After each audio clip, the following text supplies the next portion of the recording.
What up, everybody? Welcome back to another episode of Hops Geek News, your home for comic books, movies, TV shows, and typically we feature a wonderful, delicious beer of the week. I am Matt. Alongside me, as always, is Lauren. Today's episode, number 275, folks. We're talking Superman Returns, actually. Yes, the wonderful 2006 film starring Brandon Routh, however you want to pronounce it.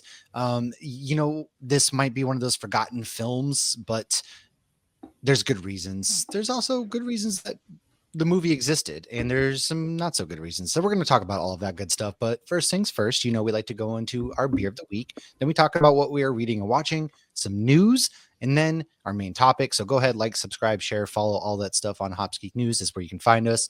And then patreon.com/Hops Geek News is where you can support the show as well. If you would like ad-free episodes, early releases, all sorts of good stuff like that. Join our Discord, come hang out in the chat.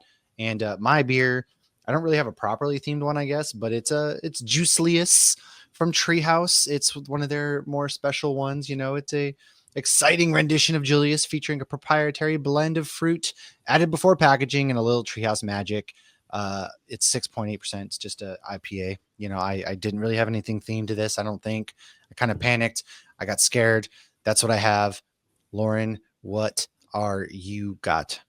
I have a really good beer, but I was having a hard time theming something because we've been doing so much Superman that it's hard to keep coming up with things. I know, and they don't have superhero beers. I bet next month we'll probably see some Superman themed beers because, I was at GB the other day and there was none. So I thought this beer said nothing but gold, but it says, and I was like, Bissell Brothers. So it's nothing but gold. England beers. Well, it's called Nothing Gold, so I guess we could say Booster Gold's not in it, so there's nothing. I mean, Kevin Spacey was in search of gold, and his Lex Luthor was a lot to take in. I completely forgot this man's entire plan. It just woof. Yeah, you're right. Similar to his plan in the first one, which I did not know. One of the big things I did not realize with this movie, and it even says it though in the description, is that this was supposed to be the same Superman as Christopher Reeve. I didn't know that. Oh, I think I did, and there was a lot of resemblances there. I didn't realize that was supposed to be like the same Lex Luthor and everything, I guess. And I didn't really think, but you're right. No, that was similar to the plan. Now that all clicks, it all clicks. Wow. How did I miss that on the research? This all tracks now. It all makes sense now. It does, the whole thing. Well, anyways, let's go into what we've been reading or watching real quick. Man. I've done some things, Krypto, the last dog of Krypton is out now. Ryan North wrote it. And it's Krypto, leaving Krypton essentially before Superman does. And there's some really cute artwork and there's some really cute moments in this book. Cryptocurrency. Yeah. Oh God. Yes. She's the fake money that everybody gets crazy about. And there's a scene where Krypto just snuggles up next to baby Clark and it's the cutest freaking thing on earth.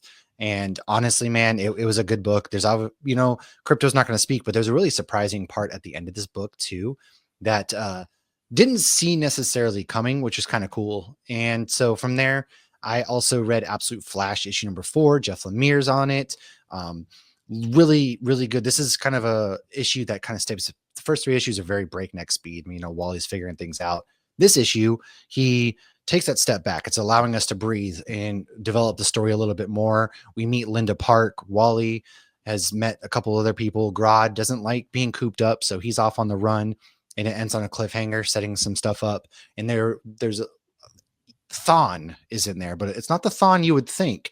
And Thawne's working with Wally's dad in the government. No, Thawne, it's Dr. Thawne, and she's a girl right now. So I'm wondering if that's going to be this version of Eobard Thawne, or however they want to go with it on this one. It's a different person completely. Right. They give us just basically working for the government, doing side scientific projects. So I'm assuming that it is going to be that Thawne, especially alluding to the projects that Barry was working on that the government didn't know about. So a lot of cool stuff. Yeah. Barry Bartholomew. I'm still sad he's dead, but R.I.P. in peace. Now, aside from that, Godzilla versus Avengers issue number 1 is out. The lineup is pretty solid, man. David Walker wrote this, and now you have Wolverine, who spends the entire issue burnt in half. You have Spider-Woman, Spider-Man, Luke Cage, Captain America, and I all of a sudden blanked on the last member, but it's really good. It's basically them, Maria Hill scolding them like they're children and they're all recounting what happened with Godzilla as he fights Fin Fang Foom, and Fin Fang Foom just looks like an innocent puppy the entire time, and is basically like why is only attacking Godzilla due to the fact that he thinks he's the god of monsters, and then they fight.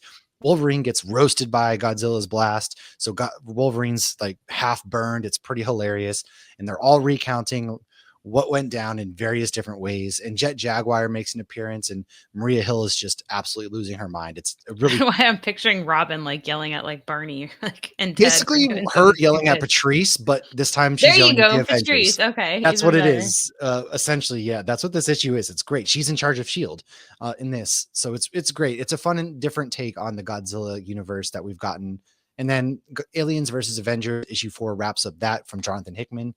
I liked how it wrapped up. Didn't expect to see an alien born from Mr. Sinister and then an xenomorph Venom battle it out, and then a xenomorph Venom become friends with it. It was weird. It was crazy. It ended very satisfyingly, good at the same time. Give it a chance. 4 issues. That's it. Just 4 issues.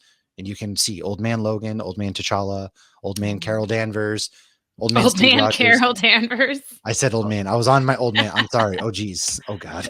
Old Anyway, woman Carol Danvers. You know what I meant. Old wool man. But see, Okay. old woman sounds like an insult, though. Old man is just like, oh, I know what you're talking about. Yeah, you know. See, there you go. You got what I was. Anyways, why don't you tell? Yeah, it's not fair. What you did this week? I just reviewed Wolverine. So Wolverine number 10. So this one. So last month I had made a comment. So this is the run that I feel like has been very, very cliche Wolverine, but with unexpected twists. So that's a good thing, where it's like, oh, you get a Wendigo, but no, there's a whole other thing going on, and there's this and that. So last issue, I kind of felt like nothing really happened. I was like, oh, okay, so everything they set up was kind of like just a trap and whatnot. But this issue, it went back to being, so that issue was just setting up this, which is what I was hoping was going to happen. So this is the run by Saladin Ahmed, Javier Pina, and Brian Valenza. And I love this because this was very much so going all the way back to like not Old Man Logan, very long Old Man ago Carol. It was like a Wolverine origin story that takes place today. And so they're diving deep into his past. And I really, really, really enjoyed this one and made me very excited to read the next one. So any Wolverine fans, I've really loved this run. This is probably, there's so many Wolverine runs right now. This is probably one of my favorite Wolverine runs right now, if not the favorite Wolverine run going on right now. That is I do remember. I do recall. Yeah, although I am very behind on Ultimate Wolverine. All right. I am behind a couple issues on that as well. It's very good. Also behind on Wolverine, which I'm really liking. I have not read that since I initially bought those either. And I'm also behind on Hell Hunters. So I guess I'm behind on a lot of Wolverine. Jeez, I'm caught up on just about everything. More books for Nerd Initiative Book Club, and I need to catch up on my comics. I actually picked up because I'm trying to read Superman comics because Superman's like that character I've never really gotten into, but I'm trying to read more. And I picked up one of the big ones, Kingdom Come. That's, Mark Waid, Alex Ross. I've never really read it. I know what it is. Alex Ross's art it's very good, but it's hard for me at the same time to really get into because there's just something about his art that always is like weird to me. I was gonna say, I was thinking watercolors when you said his name. No, it's like hyper realistic essentially, right? But in the near future world of Kingdom Come, superheroes are ubiquitous, but heroism is rare. After decades as Earth's champions, the members of the Justice League have all retreated from the public eye, replaced with a new generation of crime fighters whose brand of justice leaves humanity terrified rather than inspired. Sounds familiar. But with the planet's future in jeopardy, Superman, Wonder Woman, and Batman come out of retirement to make one last stand for truth and justice. It's one the American way. It won 5 Eisner Awards, and it's one of the big hyped up ones. So I've read Death of Superman, so that's a really good one. So I've picked up a couple others in a bag. I need to open it. Josh actually got it for me at a garage sale recently. Oh wow. Yeah, Death of Superman is like the one book that I've loved because it's just him fighting Doomsday, right? And that's the definitive Superman story right there. But they're coming out with all sorts of these new books where I've picked up a few Fantastic Four ones against Galactus to kind of read up on as well, because Marvel's never been one that I've really gravitated to. It's mostly been, everything else essentially. So I'm really excited for those. And speaking of, I've also started watching Superman and Lois. I know I said last week I've never watched it. So Carrie and I were trying to figure out something to watch. It was, gosh, like Oh, and 11 that's a o'clock good at one I night. feel like to watch with her too. Like it's a Mhm. good show I feel like for a couple to watch together. Oh, we're super it You yeah, super into super it? into it. Yes, I caught it as soon as I said it. So, we started at like 11 o'clock on Saturday or whenever I texted you, and we're on episode 6 of season 1. I like it doesn't feel CW. I'm No, actually it's really yeah. kinda shocked. I keep expecting the same story beats as a CW show, such as with the twins, and they kinda do. They kinda I but was gonna say you get hints of it though, with like what I said talked about the screw cancer thing instead of F cancer, or like sometimes, sure. I do love this Lana very much so, but sometimes she's a little too She is a CW. little campy. She's probably the campiest-ish, her and her husband of the show, but, I mean, Their even characters go in a direction I didn't expect. oh, Jordan and Jonathan, though, I truly feel like they get the CW kinda drama, teenage drama, but it's very valid. You know, And they Jonathan drink. yeah, oh, yeah, he They was act drunk in like the one normal episode, teenagers, yeah. and they don't They make it they like go a to huge, huge parties. deal. It Yeah. right, and I think one of the most fascinating aspects about it is how badass, obviously, Lois still is, but Superman is still Superman navigating fatherhood. I don't know, something about that is really cool, and they don't drag out family drama and secrets. Typical CW shows, Flash, No, it's a Arrow, how long healthy did relationship. yeah, how long did they drag out secrets and go in circles? But this This is is my least favorite thing. Even I hate it. Supernatural. Yeah, well, and then Clark is like, "Hey guys, I messed up. My bad. You forgive me?" And they're like, "Yeah, Dad, that's cool." And you're just like, "Whoa, wait, we're not going to spend 6 episodes debating on this, you know?" And the other silly part for me is obviously, Lois Lane's dad. He's always in his stupid army uniform. It's just hilarious to me. The guy does not go without it. That's kind of hilarious, I but think later he does. I think that dies down after the beginning. and I'm still trying to figure out what the bad guy, the Luthers, that's what they were calling him. And that's not the Lex Luthor, right? We haven't No, met Lex the Luthor Lex Luthor, doesn't right? come in till the end. Okay, okay, okay, okay. That's what I thought, because I know that's somebody different, but even the action Abraham. sequences, they did the super speed better than the actual Flash movie that cost what $350 million to make. So it's kind of interesting. And I then love flopped like because of the casting. yeah, well, they don't shy away from his powers. I mean, Clark's super speed, his flight. Of course, his flight doesn't look perfect, but his freeze breath and his laser eyes, they don't shy away from that. The laser eyes kind of look really good and everything is very cinematic. And Mhm. yeah, honestly, 6 episodes in, this is a really good show so far. It's Good. I'm glad surprised you like me. It has yeah. surprised me. I really do. I mean, yeah, you will get some lulls, of course. I think with any show where you have, 40 minutes a week on CW, you're gonna have some Sure, lulls. But even Supernatural is not perfect. But I love it's that you're not. watching it. And I feel like you'll bring some insight to me watching it because you know these characters more in depth than I do as far as their comic book counterparts. Oh yeah, yeah. No, it's fair. So the only other thing I watched this week, I have been watching a little bit of Supernatural again, is Dead City. The finale came out last night. I did drop a review on Nerd Initiative, and I dropped a review without spoilers, and then at the end, I spoiled the crap out of it and wrote some more of my thoughts. So if you haven't checked it out, if you're waiting for Netflix or something like that, or if you've just given up on The Walking Dead altogether, these are some of my thoughts on this season. Was it perfect? No. Did I enjoy the Negan Maggie relationship? Yes, but I do feel like there wasn't enough screen time with them together. My favorite part of this whole season, even up into the end, was the fact that the generation that we're at now has never ordered pizza, does not remember candy, does not remember anything because they were Oh, either that born is after the apocalypse crazy. or their only memories they just don't remember. And these children who are young adults or teenagers Yeah, don't want to go back to before because they don't know before. It's like, whenever you watch a movie or a TV show and they go into another, it's a different reality. And you, even if though right. their reality is worse, you still want to go back to like what kind of thing. And so it's very interesting to see how these are getting pulled in different directions. Herschel is not mentally well. We Oh, saw he's things, the kid, right? yeah, we saw things happen to him Okay. in season 1, and then we learn more about that in season 2.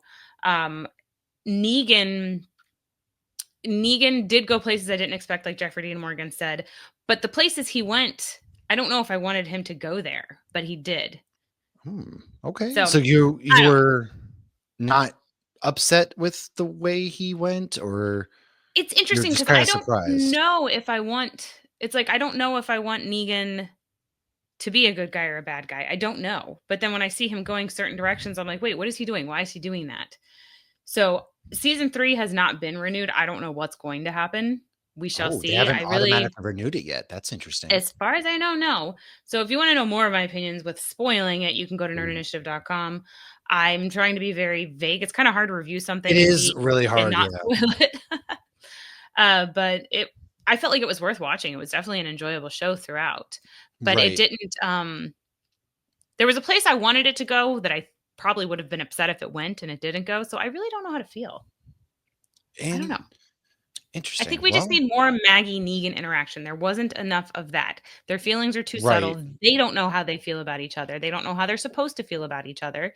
And I feel like some of their feelings for each other, and I'm not saying like I get romantic vibes by any means. I mean, they're both Well, no, attractive it badass but people. I'm still fine with that. But they're the draw-ins for this show. I mean, people watch it probably because of those 2 at this point. They don't care oh, about 100%. I think whoever every else. time Maggie starts to have any empathy towards Negan, she feels guilty.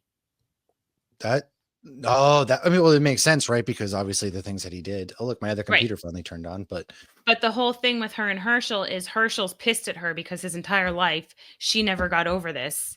And so she's never been fully present with him because she can't move past something well, she's that got he PTSD and trauma, didn't yeah. experience. Oh, and there was a scene in this where you saw her PTSD and trauma on her face and you were like, "Oh shit."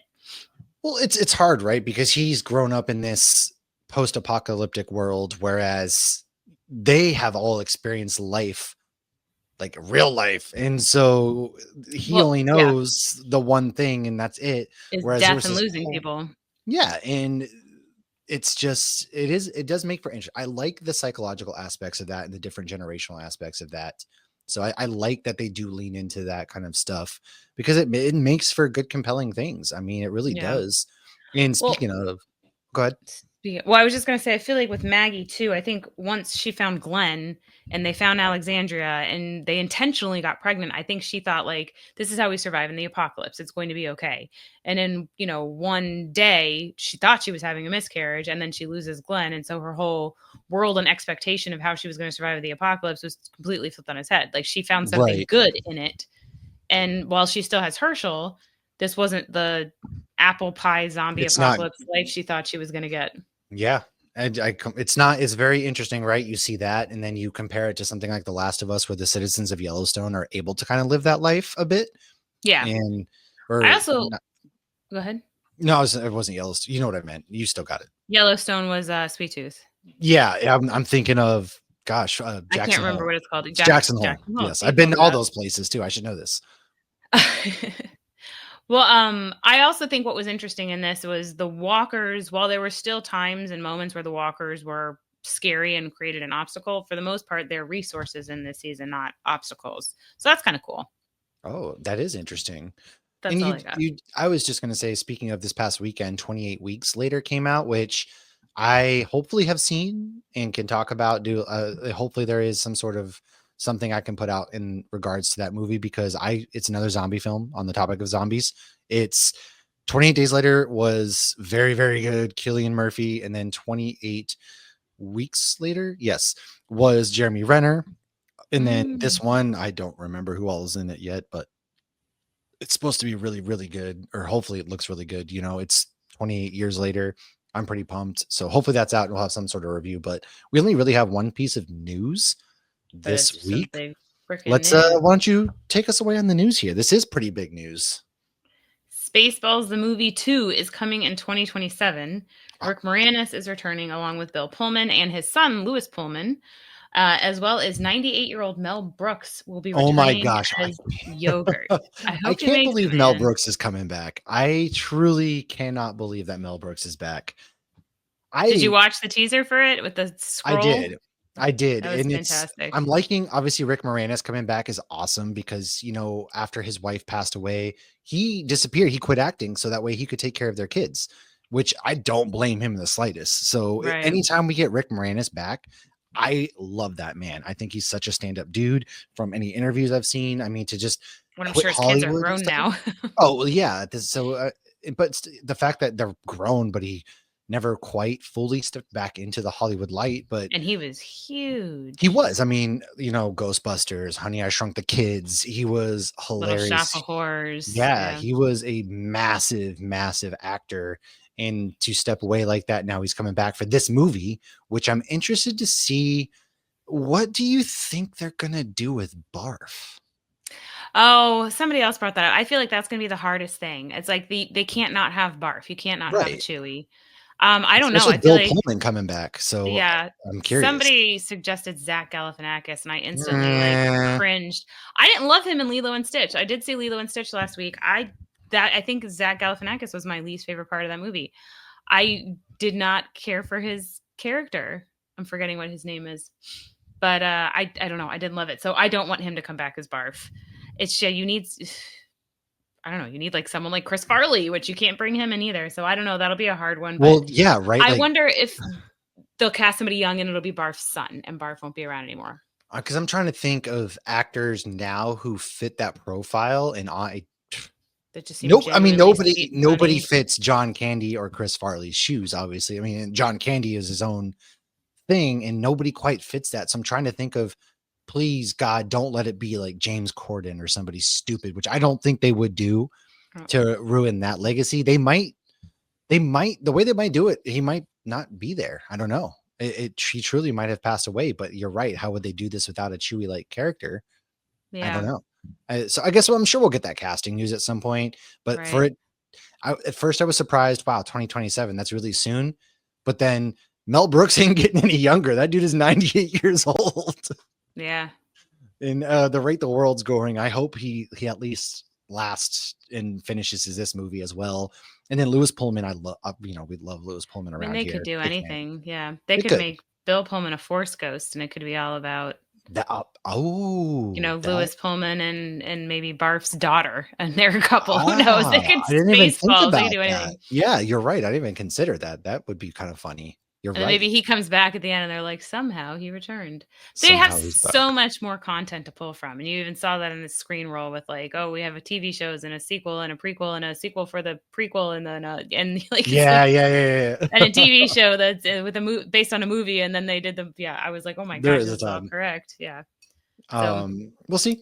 I guess, and real quick, there is just a couple things I became there. Marvel did something, and there's Fantastic Four merch out there. So Roosevelt's, RSVLTS, they teased their Fantastic Four merch, which looks pretty cool. And then they have a Superman line out now. And as of now, I'm not going to buy it. But if they have cute little Krypto shirts, Carrie might just get mad at me because I'm probably going to do at least a shirt. I got to get a Superman shirt for opening night. We're going July 8th. We're going early. I And know I then don't actually have a Superman they had shirt. fantastic. I mean, I'm wearing this t-shirt, but a Roosevelt's, dude. Roosevelt's doesn't have like pure Superman yet.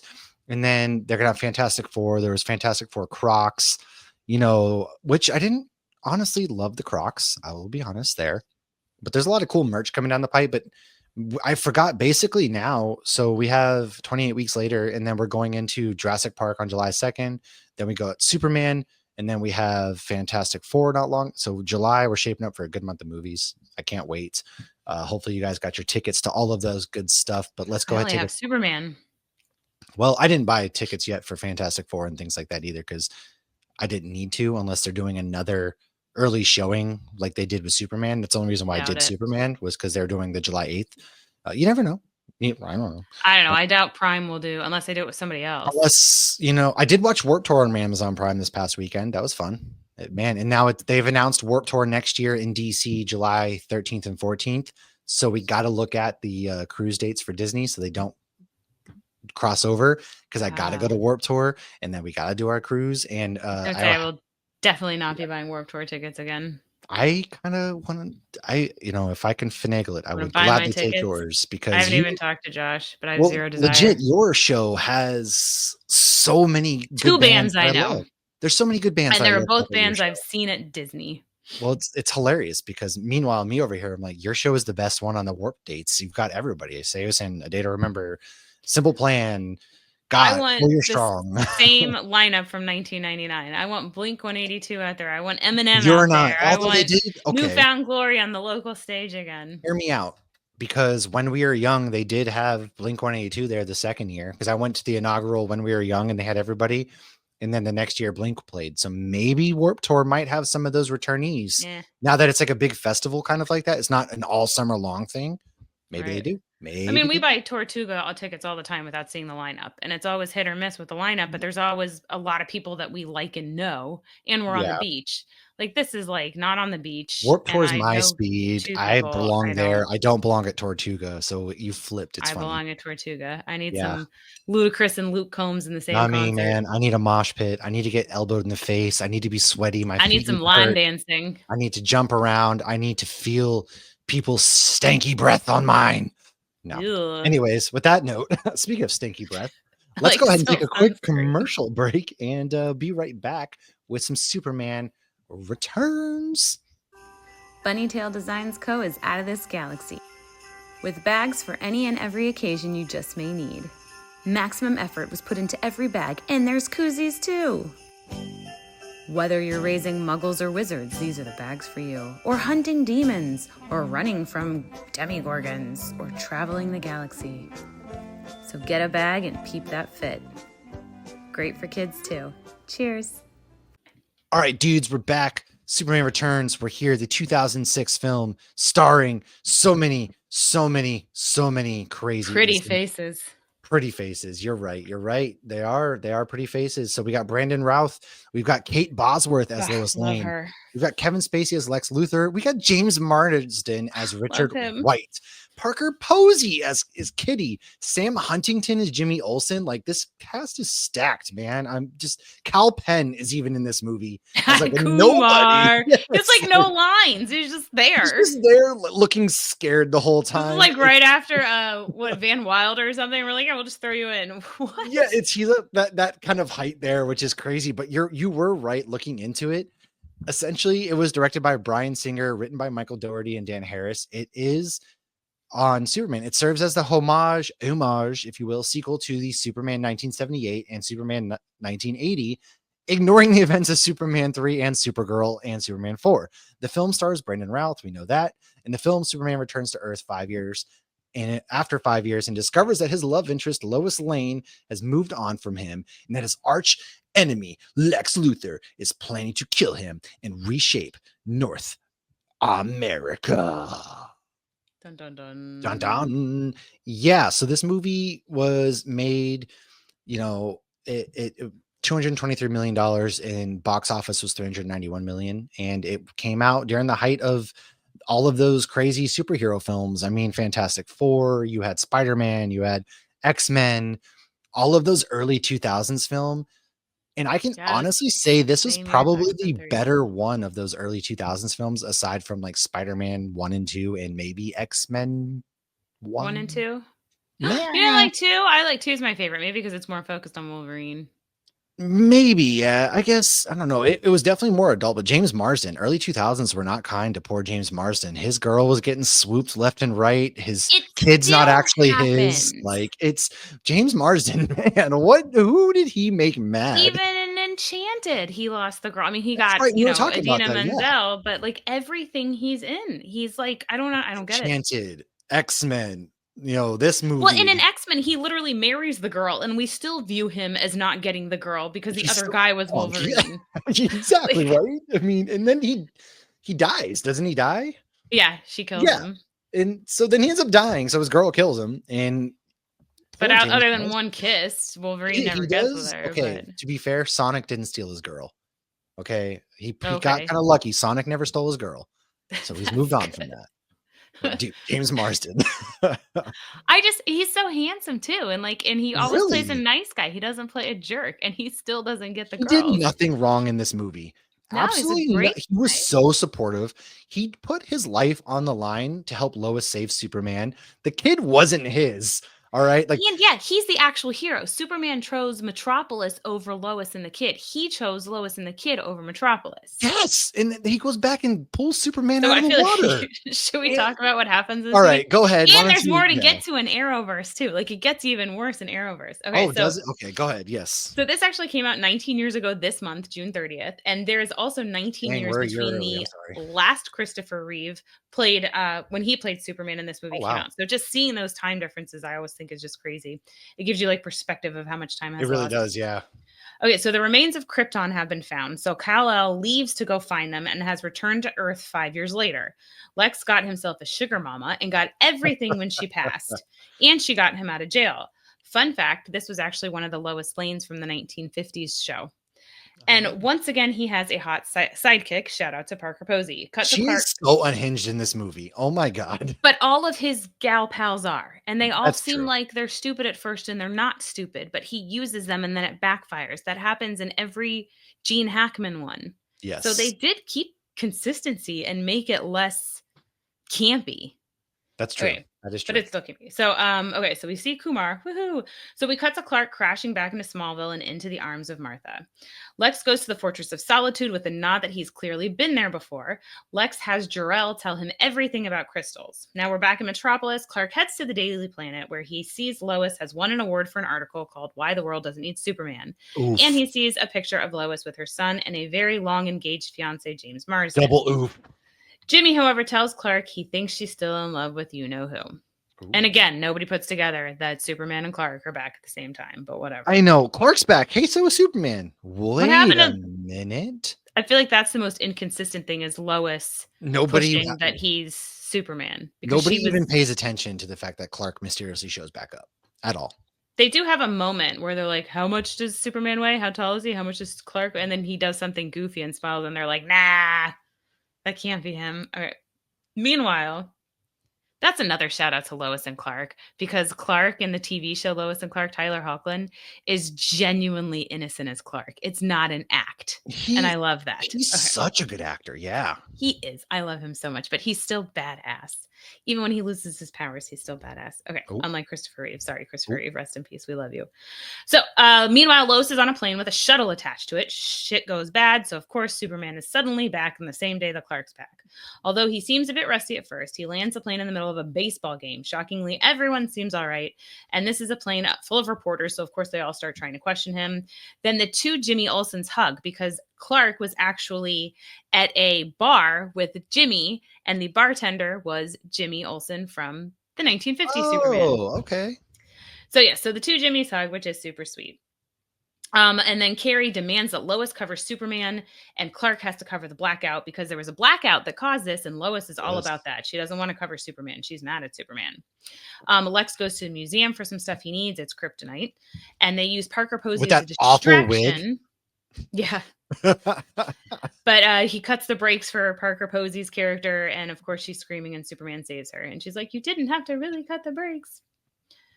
So Superman and Lois go flying. Then as Clark goes back to the Fortress of Solitude, he's discovered the crystals are gone. While Lois and her son are on their way to the Pulitzer Prize party, she makes a stop, and she ends up on Lex's yacht, not knowing that it is Lex's yacht. She's just following the trail. So Lex finds them. She asks about the blackout. Turns out Lex wants to make a new continent with Clark's crystals. This will put a lot of America underwater, killing millions, if not billions. That's going to happen anyways. Lex pulls out some kryptonite and notices Jason's reaction. Jason is the kid. He quickly puts together who his dad is. While being held, Lois tries to send a fax. That definitely aged this movie. That and the flip phones. Tries to send a fax for help, but Lex's goon stops her. And to save his mom, Jason throws a piano at the guy and actually kills him. So this kid killed that guy. Dang. Jimmy got half the facts, which was the coordinates. Superman goes to the coordinates, but then turns around to save Metropolis, like we were just talking about. And it starts to, because Metropolis starts to break.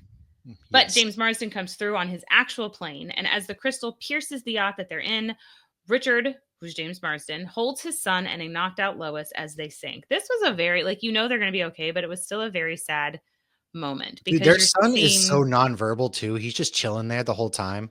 Just chilling. He just vibes. No matter, doesn't change. Never maybe once because looks he just scared. murdered somebody. That could be why. Yeah, actually. Yeah. But just you see, a parent holding the two most important people in the world, and in that moment he probably assumes they're going to die, and that's got Yeah, to be. I because mean, James that's a Marsden also sad doesn't know that the kid has powers either. Oh, no, he has no clue. Yeah, well, then Poor he'd know James for sure it Marsden. wasn't his kid. Poor James Marsden. I assume he Also, had to know it wasn't his he had to have known, kid. right? He had to, because the Yeah. timelines don't match up, because that kid's a little older than 5. That kid's like 10. Yeah, that kid did seem older, but, That kid is not 5 years old. I'm sorry. You're not passing that child off as 5 years old. so there's a scene in Family Guy, and it came out when this movie came out, and it was like Superman goes to Lois's house for a date, or it's Clark, and he uses his X-ray vision and sees she's pregnant, and he's like, "Oh, I gotta go to Krypton, bye," and he leaves. Okay, so Superman does come to the rescue, and he gets them back into Richard's plane and kind of like throws the plane because he's like, I can't take off in this. As Superman goes back to his fortress, though, Lex is there ready to redecorate. As he kicks Superman's ass because he's got all that kryptonite, Lois wakes up in the plane and she insists they go back because she knows that he has all this kryptonite and they're going to kill Superman. As Lex's goons gang up on Superman, Parker starts crying, and once again, Lex's side piece sides with Superman. Then Lex stabs him with kryptonite and tells him to fly. That was dark, and he falls into the water. Jason spots him, and Lois jumps in and pulls him up, and her and Richard, and they get him into the plane. Lois pulls out the kryptonite and throws it into the ocean, and Superman leaves to go back for Lex. The fortress begins to collapse, and Parker tosses out the crystals to save billions of people. As Superman gets rid of the landmass covered in kryptonite, he then falls to Earth, is rushed to the hospital where another shard of the kryptonite is taken out, and he's declared dead in the papers, but he's not actually dead. He's in a coma. Then he just casually shows back up at the end. Yeah, right. And yeah, Lois and Jason, well, they go to visit him in the hospital, and she whispers something in his ear, which is clearly like, kisses him in front of their kid. Oh yeah, that was funny because I didn't remember that part. I'm like, did they really throw a Snow White? I wasn't even thinking that. I was just thinking of like Snow White, and then of course she rolls her own eyes at herself, so I appreciated that. But yeah, suddenly the bed is empty, and then Superman goes to see his son, but then he flies off without leaving a single penny of child support. Dude, legit. Okay, thank you, because he shows up and he's giving him that dad speech while the kid's asleep, and then he goes, "See you around, Lois." Now hold up, time out. All right, Soups, brother, we need to have a conversation. Okay, you just basically came and said hi to your son, then said, "Oh, tough luck, kid. Talk to me when you're 18. I don't have to pay any of this child support." And dips.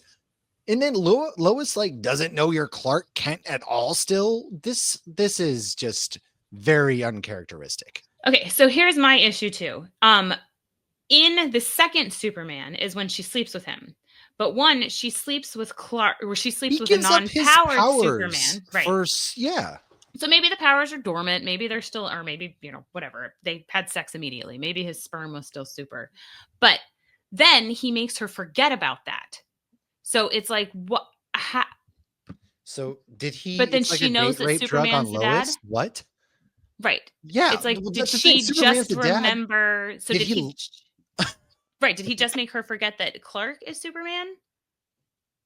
I don't know. There's a lot of now that must be what it was. It's kind of crazy, and I, not for nothing though, I'm gonna give it. I liked Brandon Routh as Superman. I thought that he was solid. Now I'm also the whole beginning of the problems was the fact that this Richard Donner signed off on Singer's pitch for this movie. Like he actually enjoyed it, which I think is a whole other interesting. Just the Richard Donner was like, yeah, no, that's great because Bryan Singer, who's a piece of shit, first of all, he conceived the storyline, while he was filming X2, and then he presented this idea to Lauren Donner and her husband Richard Donner, and then Donner greeted Singer's idea with excitement. He was like, yeah.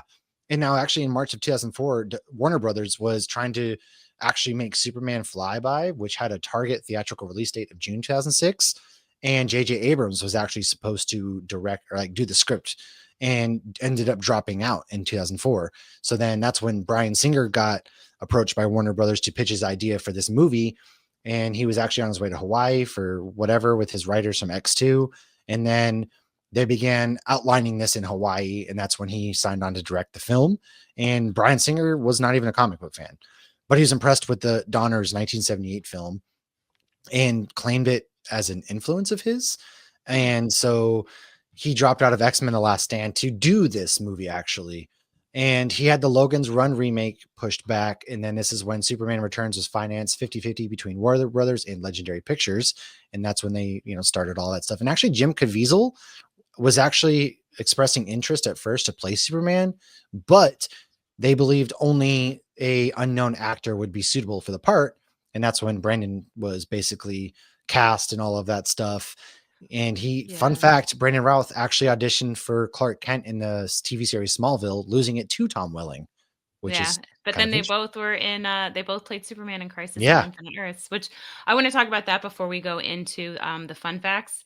Okay, but go ahead. I do want to say they did a good job with this movie. Like the opening, like connecting it, like the opening, Agreed. They had that similar OG, like kind of campy feel with the letters. I thought that was great. And Routh, there were moments where he looked like Christopher Reeve. I think it was like, I agree. The angles and stuff, because I'm he's got like that pronounced chin. I feel like they both have the pronounced chin, and like the facial structure is kind of similar. I feel like, but I'm so used to him as Ray Palmer, and so they don't. He's a little goofier as Ray Palmer, and you get to see that big difference if you go back and watch Crisis because he plays opposite himself. But there's even whenever he says Lois, it reminds me of Christopher Reeve. Soft spoken and stuff. Yeah. Yeah. So I thought that was a lot. I thought that was super sweet. Okay. So Crisis, I had to go back to my YouTube. I did not watch all of Crisis and watch these scenes again because I remembered him showing up and I did remember that he was Superman, but I did not remember the movie or the specifics. So I've never watched, I dropped off from the Arrowverse. Funny enough. You should go watch Crisis though. That's worth watching. So Arrowverse. So in 2019, he reprised the role in CW's Crisis on Infinite Earths crossover event as an older Superman from an alternate universe that was based on the Kingdom Come comic book series.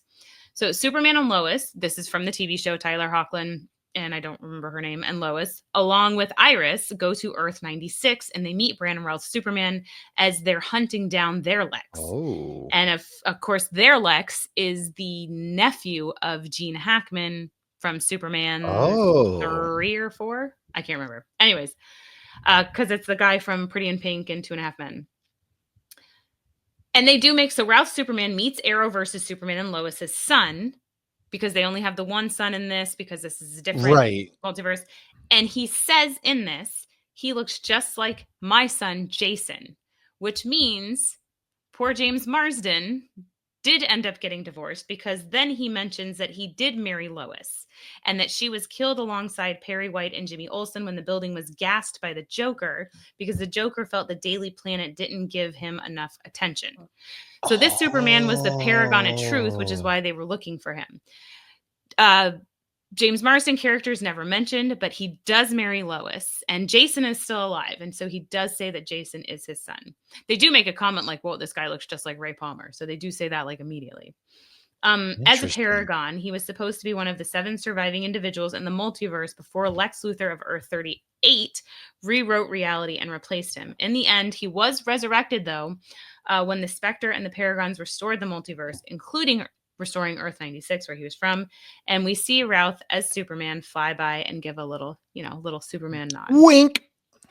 So kudos to Brandon Routh, who literally plays Superman and Dr. Palmer in the same scene against him. So he's doing the whole. That's fun. I always love when he did that. Yeah, but he looks like Clark, but he's because they know he's Superman, so he's acting like Superman. And then it's Ray Palmer, and it's like Nanotech, courtesy of Ray Palmer. Da-da-da-dun. So that's what we got. So here's some fun facts. Yes. Did you know Kevin Spacey was the only actor considered for Lex Luthor, only due to his Academy Award-winning performance in Bryan Singer's 1995 The Usual Suspects film? Interesting. Kaiser Sose. They wrote the part specifically for him. And then with Lois Lane, Kevin Spacey actually recommended Kate Bosworth because she had co-starred with him in Beyond the Sea in 2004. And also Claire Danes and Kerry Russell were also considered, as well as Amy Adams, who would actually be later cast as Lois Lane in 2013.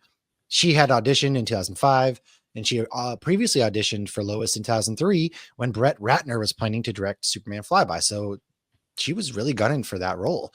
Now, Bosworth. Where are you reading these fun facts? She was. Me? Don't worry about it. I got my places. Bosworth I gotta delete these then. Okay. Oh, you have all these? I'm sorry. Of course. Well, sorry. Okay. Throw me off. You gotta read the Bosworth prompter. studied Katharine Hepburn's acting for inspiration, particularly in the Philadelphia Story. And guess who's coming to dinner, as well as Julia Roberts and Aaron Brockovich. And actually, fun fact, Hugh Laurie was actually cast as Perry White, but he was unable to film due to filming House. And then Parker Posey was the only actress considered there. And that's what I have there. So go hit with your fun facts. Don't let me take all the thunder. You do. Shout out to Kate Bosworth though. She's so pretty. I loved her in Blue Crush, and she has the eyes. Yeah. Whatever. Like I thought she did a great job as Lois. Yeah. My only complaint again was that she didn't have a lot to work with. She didn't. Right. It was a script, nobody not did in her. this movie. But she didn't even try to put together that they were, the same person. So after Superman lands the plane on the baseball field, he says he hopes this hasn't put anyone off of flying, as it's still the safest way to travel. This is actually a nod to Christopher Reeve's comment in Superman 1978 after rescuing Lois from the falling helicopter. He says, well, I certainly hope this little incident hasn't put you off flying, miss. Statistically speaking, of course, it's still the safest way to travel. So again, more consistency with Reeve. So Routh has brown eyes, so he had to wear blue contacts for this, and he usually wears contacts, but he had to have blue ones, and he said that was like a nightmare. I'm sure that, I've heard they're really uncomfortable. Well, and I guess you can like blink and they shift and then you can't see. Oh yeah. They used to be popular in like the 90s. I feel like people who didn't even wear contacts were wearing them. Now people do it for like Comic-Cons and stuff like that, but yeah, but I think they've gotten better now, because even then when maybe they haven't gotten better. Maybe they just digitally do it a lot now. That's true. Right. So when Brandon Routh actually met Bryan Singer, he spilled his coffee, which helped him get the part because it showed he could be Clark in addition to being Superman. Wonder if that was it an accidentally on purpose kind of deal? Oh, it was, yeah. So Brandon Routh actually auditioned for Clark in Smallville as well. And of course, I went to Tom Welling. Oh, you said that earlier. I did. Haha. This was the first movie to be converted into IMAX 3D. I hate 3D movies. I don't know anybody who likes them. You remember when they tried to make 3D a thing? They made 3D TVs that came with the glasses. Oh my God, thank Jesus. We are not living in that alternate reality. We're just living in one that I would probably go to that alternate reality if it means all of this stuff is not happening that we're currently living in. That's fair. I would take 3D movies over that. Yeah, and then they were like, but don't watch it for more than 45 minutes. Yeah, I get headaches because you put it over your glasses. Headaches. There was a $10 million deleted scene where Kal-El boards a ship made of the same crystalline material found in the Fortress of Solitude. He returns to his home planet of Krypton while surveying its remains. His ship sustains damage, forcing him to hightail it back to Earth. Oh, that's crazy. A lot of money. There was going to be a 9/11 scene, Singer said. I had seen the script, which I never shot, where Superman would be standing after flying around rescue people at night, would be standing at dawn at ground zero, just standing there almost as if to say, if I had been here, this might not have been a thing. Yeah, no, yeah. He made the right call pulling out. Good, he said it was good too choice. Heavy. Yeah. Yeah, good I choice. was way too fresh. That wasn't that would not have gone over well. Superman being there. Yeah, no, that was too soon, man. Too soon. And yeah. So why don't you take us the rest of the ones and then we'll kind of go into the Arrowverse a little bit more. Or did we already do all the Arrowverse? We did all the Arrowverse. I'm sorry. We did the Arrowverse. We did. Now you have to watch it and then we can talk about it. Right. Well, still, we got a couple thoughts and things like that in the movie we can talk about. So comic book Jason Kent was the long lost son of Superman. He got his powers later in life and was raised by Batman. He's a cop by day and a Batman by night. So Marlon Brando had passed before this came out. However, with CGI and the permission of his estate, Superman 1978's Jor-El was ironically brought back to life. So first Jor-El was brought back to life via technology, and then Brando. That's true. And also that's another thing that makes it consistent with the Reeve ones, which I did not put that together at all the first time. I didn't either. I don't know why it just dawned on me. It shows you how much I know. My last fun fact is Bryan Singer wanted Christopher Reeve to have a cameo. However, he passed before he had the chance. As this came out less than 2 years after his passing, it was dedicated to him. Sadly, it was also dedicated to Christopher Reeve's wife, Dana Reeve, who passed right before this movie due to lung cancer. Oh, wow. So that poor woman spent a good decade of her life taking care of her husband. And then she passes of cancer. This is how I'm convinced there's no justice in the world, okay?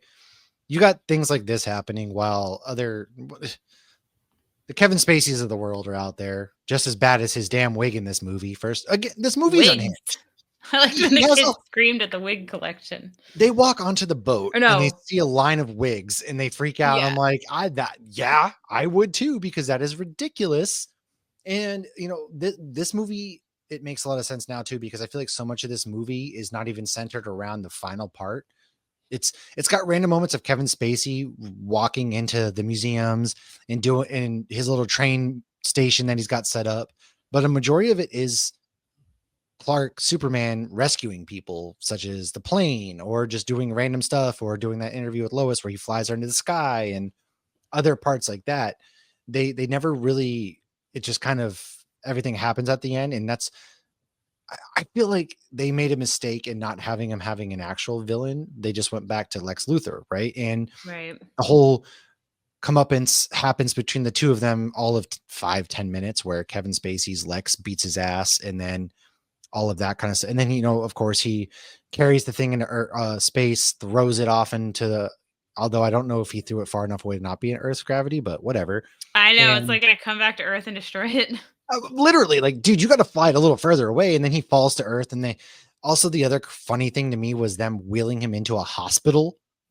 Like, Yeah. dude, he's Superman. You can't pierce his skin with an IV or anything. You're not going to be able to do anything for him. And then the But what are way they that gonna do? They're trying to save the hero. I know, but then at the end, they're just like, "Oh, Superman's dead," and I hated that for the aspect of they wanted Superman to die almost in this movie, but he doesn't. Clearly, they had a chance to maybe even set up a doomsday in this if they really wanted to have him portrayed as dead. I wondered how there's some much missed opportunities. but I wonder how much they were going to set up. Because this movie did seem like they were connecting these old ones to the new ones, and it did seem like they were going to do more. It did, and I do truly believe that Brandon Routh never got a fair shake or never got his fair applause for what he did in this movie. I thought he was good. I really do. The writing was just bad. I mean, they didn't have a whole lot to work with. They really didn't. And there is a good movie in there somewhere. And I like him as Superman and Clark. And he's a really cool guy. As we've seen, he can act, Ray Palmer. And then, of course, he gets his chance to come back. And then we even got to kind of see him interacting with people at Comic-Cons and things like that. So he has. Yeah, he was awesome at MegaCon. Yeah. I really think he was. So I'm glad to have watched this again. I realized I completely forgot so much of this movie. But those are kind of my big thoughts here. Do you have any big overarching thoughts about this movie before we kind of wrap it up? No, I definitely liked it more than I remembered. I think the main thing I did remember was Kate Bosworth and the piano scene. Like that was like the main Oh my thing God. that stuck out in my Yes. head. The dude with the piano who's playing. Oh, that scene was also unhinged. Like there's just these random moments of just what? Yeah. I mean, this happened? kid committed his first murder at like the age of 6 or whatever. What 5, I guess. murder? He was a great guy. He was the greatest guy around. This kid, listen. And then, yeah, poor James Marsden. Okay. Justice for James Marsden, everybody. He We're gonna didn't get a petition deserve going. anything that happens to him in this movie. Okay. Well, But he's he the came out on Easter top. Bunny now. Maybe that's why He is became the Easter Bunny. He is the Easter Bunny. Yes. So is Hugh Jackman, who did it better. Is Hugh Jackman the Easter Bunny as well? Yeah, and Guardians of the Legends. What is the Rise of the Guardians? Oh, Guardians of the Legends. I feel like you're trying to say something. I don't know why I was like thinking Guardians of the Galaxy, and then I started thinking Legends of Tomorrow. We're the Guardians of the freaking Legends. Rise of the Guardians. Oh my God. It was a fantastic movie, and Hugh Jackman voices the Easter Bunny. Huh. Is that the owl one? Yeah, there's a tooth fairy in it. Then it must be. I think. I don't know. I don't think I've Remember, it's Easter and Jack Frost is in it. I don't remember this movie. No. Really? And Santa Claus is in it? And then they all help get Easter back together and like. It sounds like what they wanted the League of Extraordinary Gentlemen to be, but that movie also flopped. Oh my, and there's like memories in the teeth of children. What? That's creepy. The movie's really cute. It's a really like next Easter. Sounds cute. The memories of children in their teeth. But it's like these are the Guardians. They're the the things of childhood. There's a Sandman's in it. Remember Jack Frost? It shows how he became Jack Frost because he died like saving his sister. I did not watch this movie. And then Hugh Jackman's mad at him because of the Easter that he made it really cold and snow and all the eggs were frozen. No. And then the elves are helping paint the eggs. Well, I got good news for you though, Lauren, because We're going to be in Asheville this weekend. I'm bringing my projector. We're not watching screen. Rise of the Guardians. It's a I holiday movie. we have a hot tub, and I think we're gonna get a bunch of Watch beers. Hot Tub Time Machine. No, dude, we have Henry Cavill next week. We're talking Henry Cavill. We're gonna Oh. watch Batman v Superman. Oh, Jesus Christ. We have to record before we go. Are we recording there? I don't want to watch Batman vs. Superman again. I was just going to watch Man Dang. of Steel. Fine, okay, I guess you're right. We're recording before we go. Dang it. I was like, dang, we're about to get wasted and watch Batman v Superman, and you're gonna admit that you like the movie, and I'm gonna have it on camera. I don't see that happening. All right, fine. So I guess that's not happening. Sorry. Yes, we are talking Henry Cavill's Superman. Use next week. AI. Oh, God. I just love Batman vs. Superman. Right. AI It's clips are the pretty greatest pretty movie. accurate, all right. And I'm you'll not a never real know. person. You are. But all right, that's us this week. Thanks for hanging out, everybody. Make sure you go ahead, like, subscribe, share, follow. Check out nerdinitiative.com for our full comic book reviews. Lauren's book club, her Walking Dead reviews. I might have some things up there. I forgot a bunch of comic reviews. I've got movie reviews up there. Everything is there. And then patreon.com/HopsGeekNews is how you can support the show. And thank you guys for hanging out. We will be back next week with Lauren's full loving thoughts where she admits that she loves Batman v Superman. Thanks for I hanging out. love Henry Cavill.